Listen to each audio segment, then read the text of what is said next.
Very soon. Thank you very much for your patience. Let's go.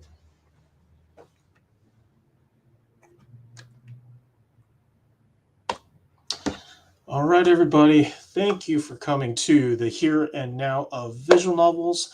My name is Chris. I am the CEO of Sekai Project, and I'm here to talk to you all about the ins and outs of visual novels. Visual novels, they have been around in Japan as a game genre for a very long time, but it's only been recently that they've really started to kind of catch on over here in the West. We owe a lot of that to companies such as ourselves and our other companies in this industry who have been localizing more and more visual novels these days, and also to the large number of developers out there that have been making their own visual novels. So no longer are you waiting for titles to come out in Japan. A lot of it, you have a lot of homegrown talent that's making this stuff happen.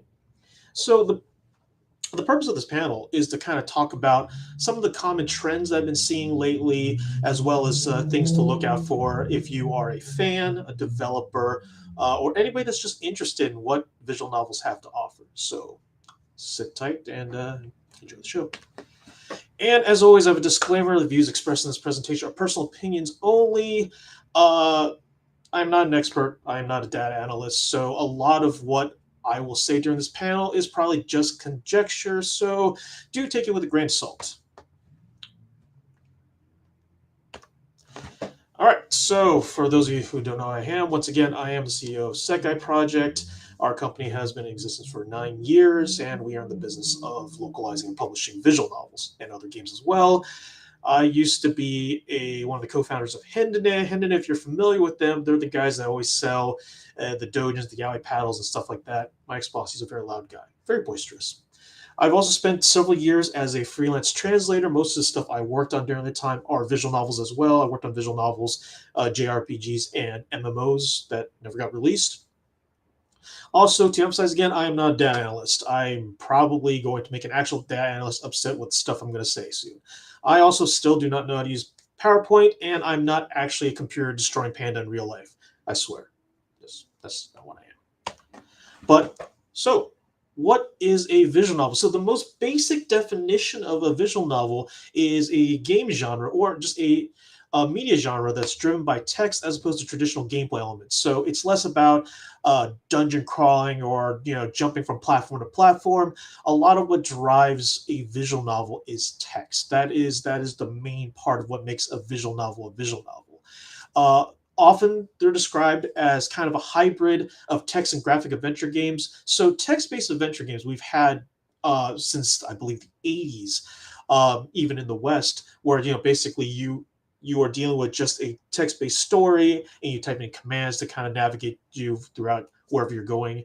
And so visual novel, with the term visual, it adds not just the text, it's also the visual elements. You have graphics. In some cases, you'll also have music, voice acting. So that's what kind of makes a visual novel a visual novel. So something like Narcissu is kind of what we would look at as traditional visual novel. Now, what's really interesting is in Japan, they actually make a distinction between VNs, visual novels, and adventure slash simulator games. You'll actually see, like in a Japanese magazine, you'll see a game that you look at, you're like, this is a visual novel, but it'll say ADV on it, or simulator, or SLG, because for the Japanese game industry, those type of games are basically visuals with more gameplay elements. Maybe it's a stats simulator where you go about your day earning points, doing X, Y, and Z to get the girl, or Ace Attorney, Phoenix Wright, where you have to go around point and clicking to solve cases, stuff like that. So it's beyond just reading the text. So there are distinctions between the different types of games that make up what we in the West will call visual novels, in that one giant bucket there. Actually, going back to the topic real quick, the 1983 release of the Portopia serial murder case for the Famicom, the Japanese Nintendo, is often credited as not so much the first visual novel, but the game that kind of defined that genre and kind of set the stage for what we see now in this medium almost 40 years later.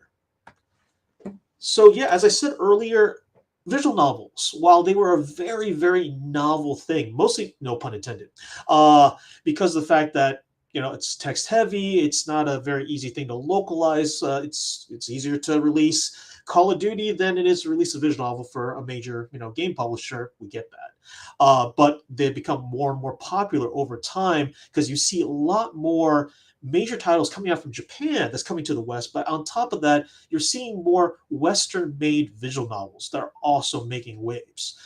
For all the Japanese titles that people expect to come out, you'll have stuff like, Doki Doki Literature Club, which is developed by a Western developer that's, in the zeitgeist, very popular, and just kind of goes to show that it's not a genre that's dominated by the Japanese game industry anymore.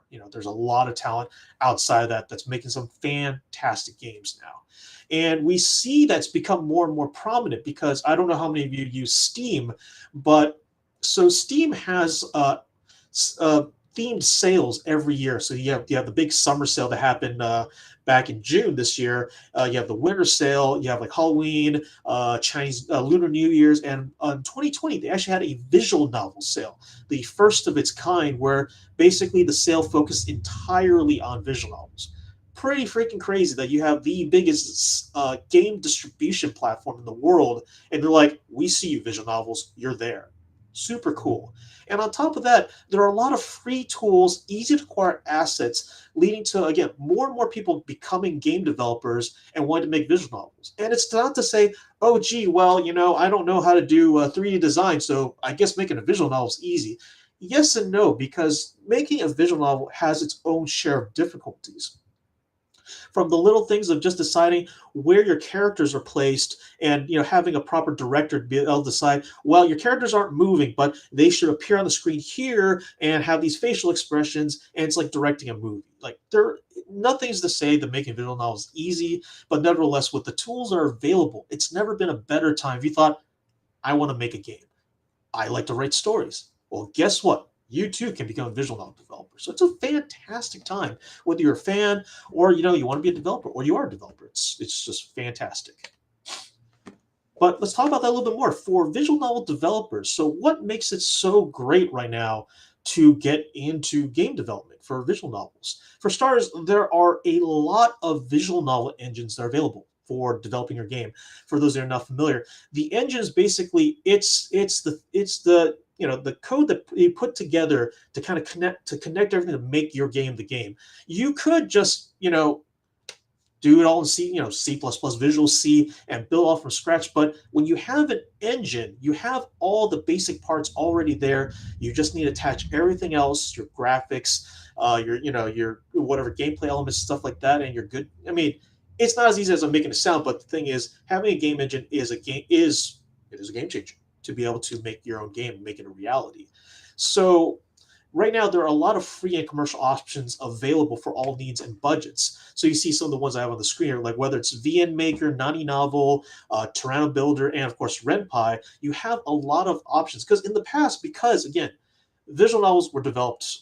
It was a big genre in Japan. So you have engines, free engines. In fact, you have Nscripter, Kirikiri. They're the most common Japanese visual novel engines. But as you can imagine, they're in Japanese. The documentation is in Japanese. If you're looking for tutorials, it's all in Japanese. You have some intrepid people trying to maybe put into the languages, but for the most part, you're kind of up a creek without a paddle if you're trying to use a Japanese visual novel engine. But you have now all these other options. Whether you like using Unity, you can use something like Nani Novel. You can use Utage. That's a Japanese visual novel plugin for Unity. Or I guess again, I like to always stress Ren'Py is fantastic because I feel it's one of the easier ones to use and it's free.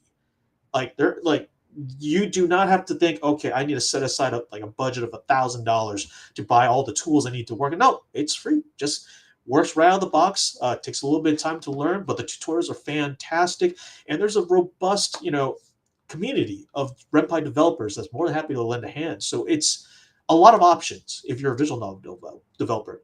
And on top of that, you have royalty-free art, music, voice assets you can purchase from sites like Booth or DL Site. And what makes it great, again, yes, you do have to spend some money for some of these assets, but a lot of them will tell you these are royalty-free assets. You can use them for your game, do what you want with them, and you don't have to pay an extra dime. So, if you Want to focus on maybe making really cool, character illustration stuff like that, but you don't have the budget for backgrounds? Okay, go buy some backgrounds. There's some fantastic ones. One thing that's very interesting, because in Japan, a large number of these visual novel and similar games are school based.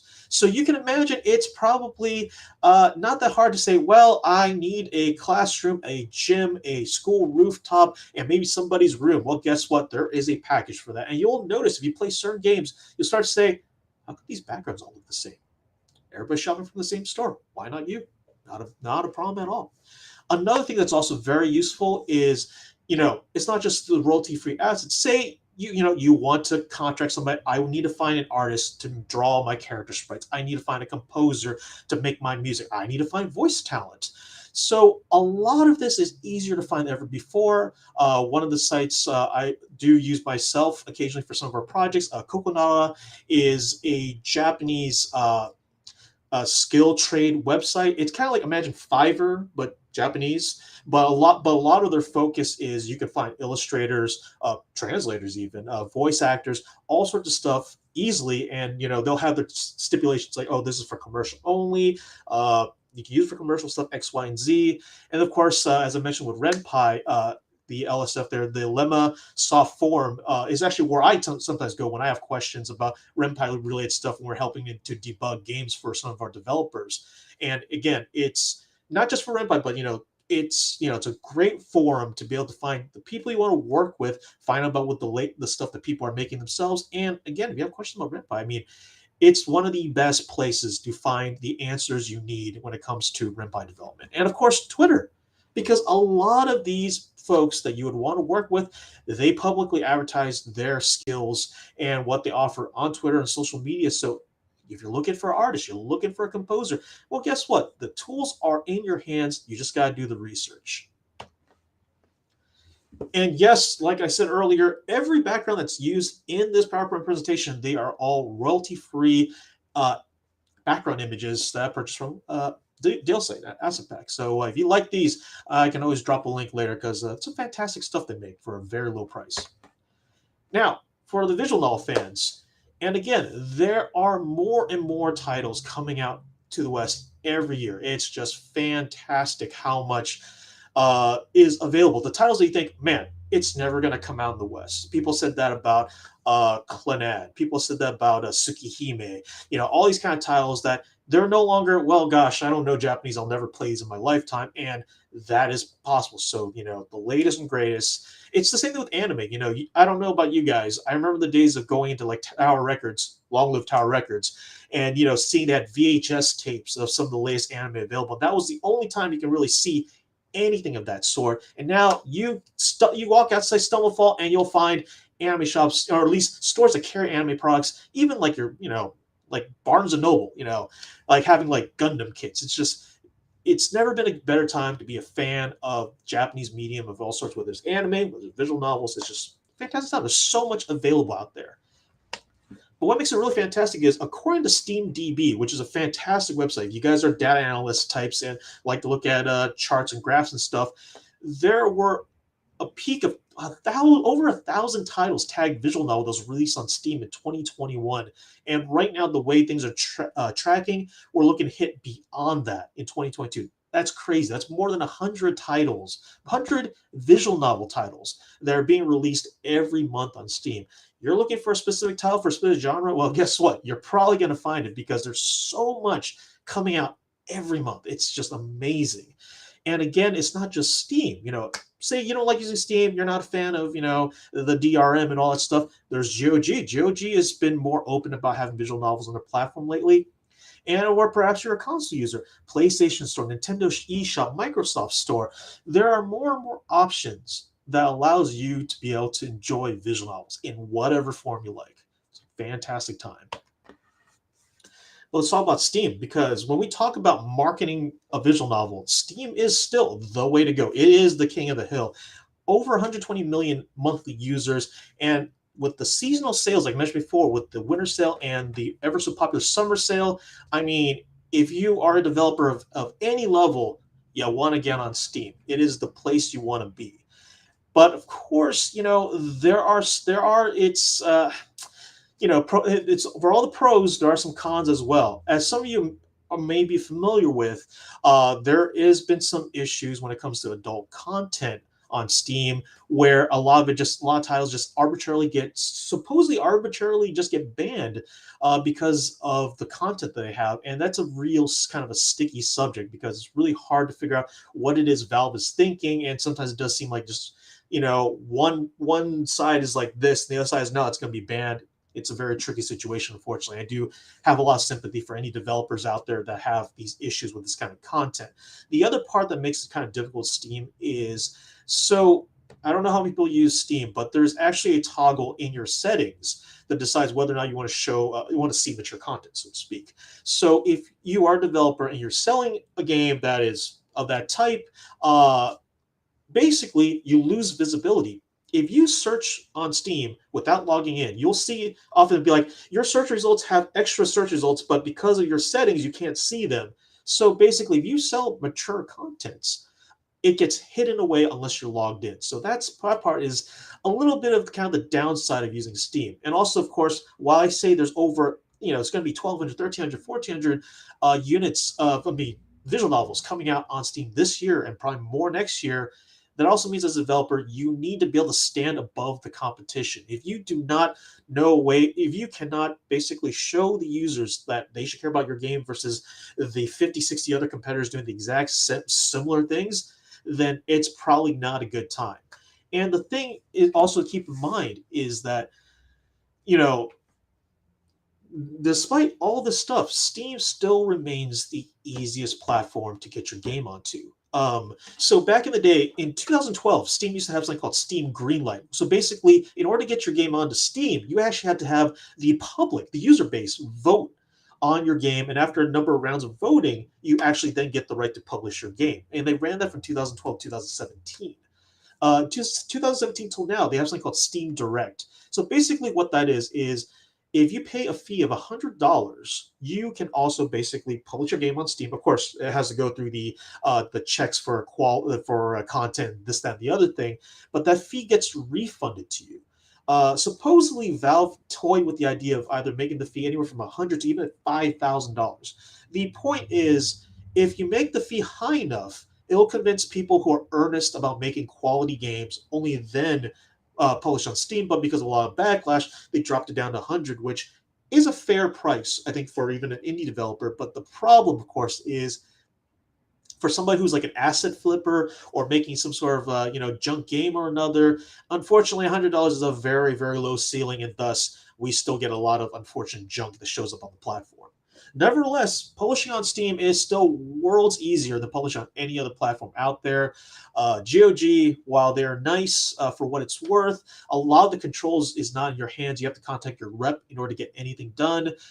With the Nintendo eShop, with the PlayStation Store, there are multiple sites within the site that you have to go through in order to actually get your game published. It is a struggle and a half. Maybe we'll talk about that process someday, but that is going to be an entire panel for itself.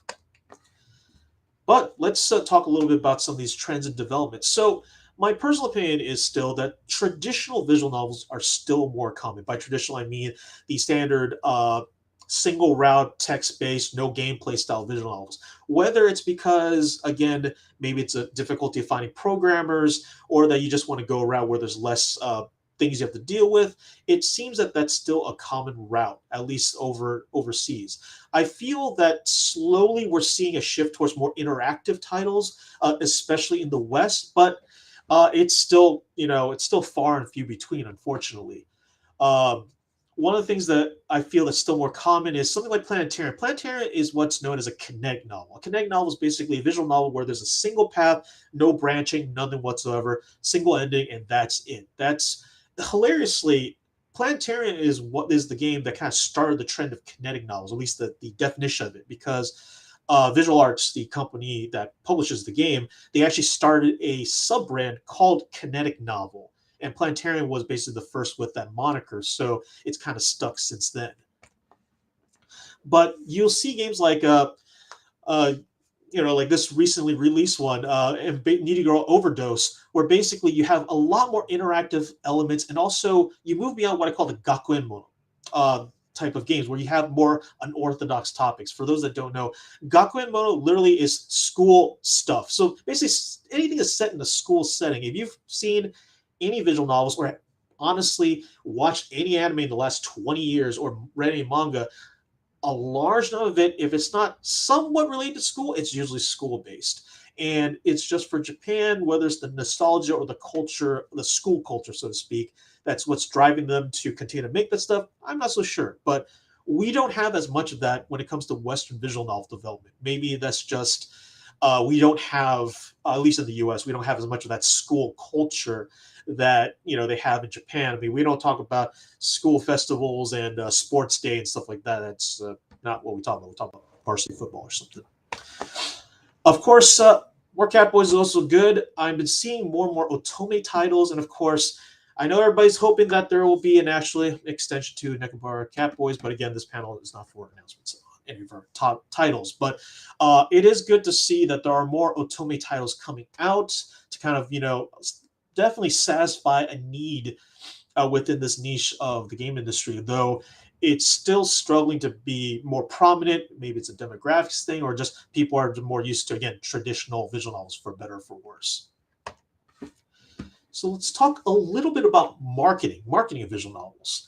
Again, with Steam is the place to be. When you have a sale, it gets promptly put on the front page. If you've ever been to on Steam during, the summer sale, it's crazy. They show everything there, and it's, again, if you are a developer, it's the place you want to be. One thing that's very important. So Steam has a wish list system, and if your game is discounted 20% or more, the user gets a notification that, hey, the game on your wish list is on sale. So, bottom line is sales are everything. If you're going to be selling a visual novel, you want to focus on that.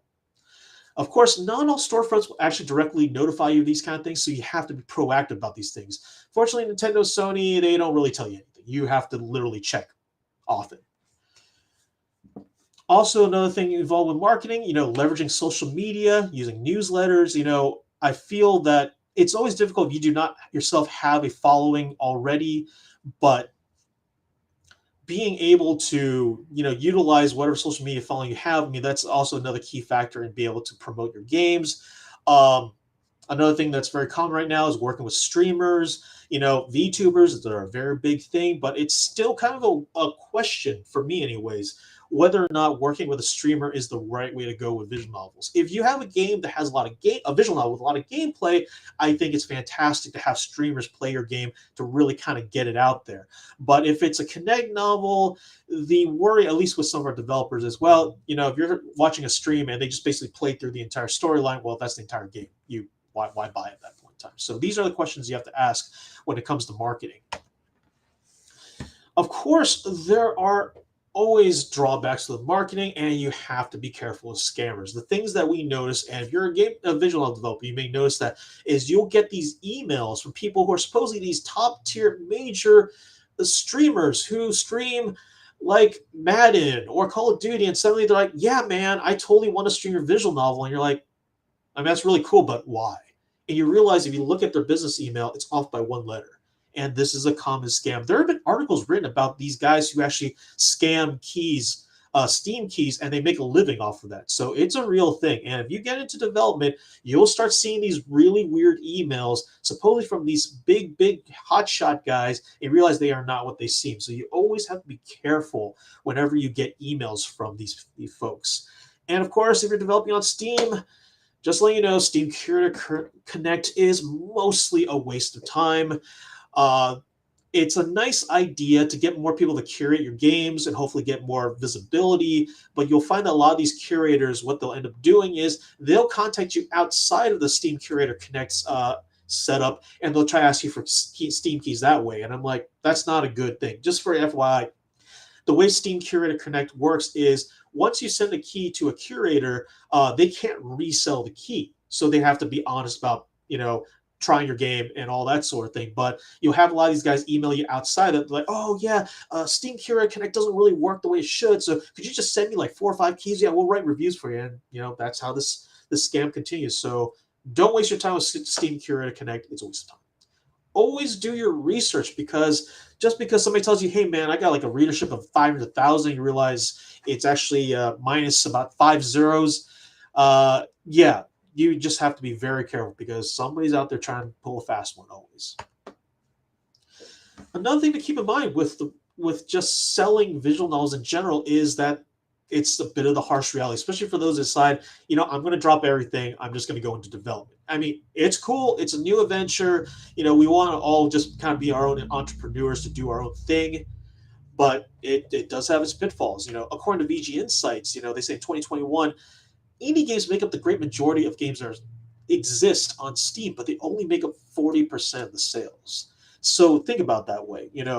Like like there's indie games as far as the eye can see, but not everybody's going to be a great success. For every, Doki Doki Literature Club, for every Needy Girl Overdose, for every Nekopara, for every title that's making $1 million in revenue more, there's probably a large number of developers that make less than that, far less than that. So this is again the problem, that you have so many games on the market, especially visual novels, that it's really hard for people to justify, sifting through everything to find what it is that they want. So it goes back to the thing about, proper marketing, properly being able to show what makes your game stand out. The other thing that I think is really unfortunate that I've been seeing a lot of traction on is there are a number of people who have this really messed up notion that there is a price per hour that they should be paying for a game, especially a visual novel. So, for instance, I've heard basically the bottom line is for every hour of a visual novel of reading, that should be worth $1. So they say, oh, if you have a 10-hour visual novel, then you should only be charging $10. You're charging $30. That's messed up. And I'll be honest with you, I think that's a very, very unfair way of evaluating the value of visual novel. It's not just based off the hours. Any game that's made, there's blood, sweat, and tears that goes into it, and to just put a price tag on that on a very arbitrary metric, I think is very messed up. But that unfortunately also leads to issues with developers decide, okay, well, I'm going to sell my game for $5, and you're like, that's not going to be good, because the problem is, and you may think about this if you ever go into a restaurant, you see something that's really cheap, you'll think, well, gosh, that's really cheap. I don't want to spend that much money today. But if it's really cheap, maybe it's not good. And once you start going down that spiral, who's going to buy your game? You have to believe in yourself, believe that what you're making is worth it. And by doing so, that's when, you get better sales figures, and just, it's an overall better feeling. You should never lower the value of what you do. Charge a fair price. And again, it's just, competition, asset flips, and garbage. There's just so much out there that you have to know how to stand out from the competition. So yeah, a lot of things you have to think about when it comes to marketing a game. But in conclusion, because I'm talking too fast and that's all we got here, again, it is a fantastic time to be a fan and be a developer. Visual novels, there are just so many out there, so many great titles, legendary titles, and even like hidden gems. I hear about how much that Animefest has kind of become the place for visual novel developers to come, and you'll never know. Maybe you'll meet somebody over here during the con that is making the next greatest thing, or just something super cool. It doesn't have to be something made. It's just, if it's something that you're interested in, you know what? More power to you. Have a good time. Enjoy those games. So it's, you talk about being a fan, never been a better time right now.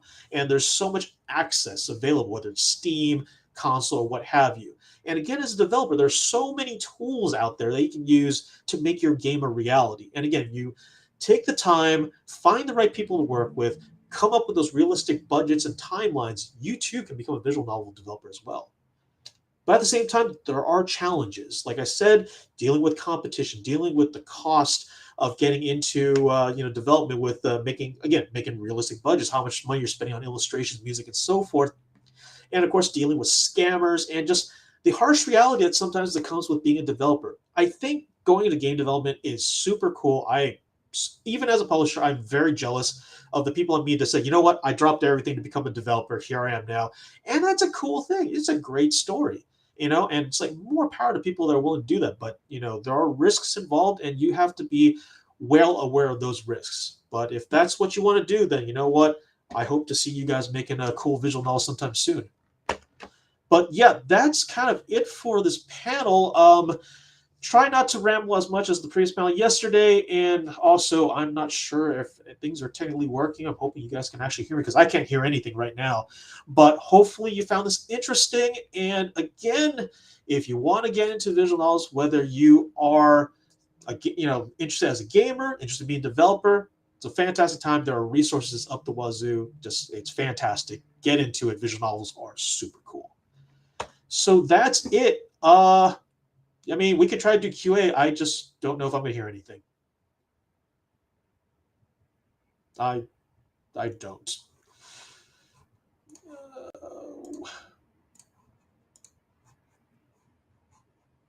No, I am sorry. I cannot hear anything. Well, maybe I should look on Twitch. I do not. I cannot hear anything from that side. I apologize if anybody had any questions. But yeah, honestly, if you guys, I apologize for the technical issues. If you guys do have any questions at all, do not hesitate to hit me up on Twitter at SekaiPro_Chris. I'll be more than happy to answer any questions anybody has. But yeah, that's about it. Thank you very much for coming to my panel. You guys enjoyed the rest of Animefest. Take care.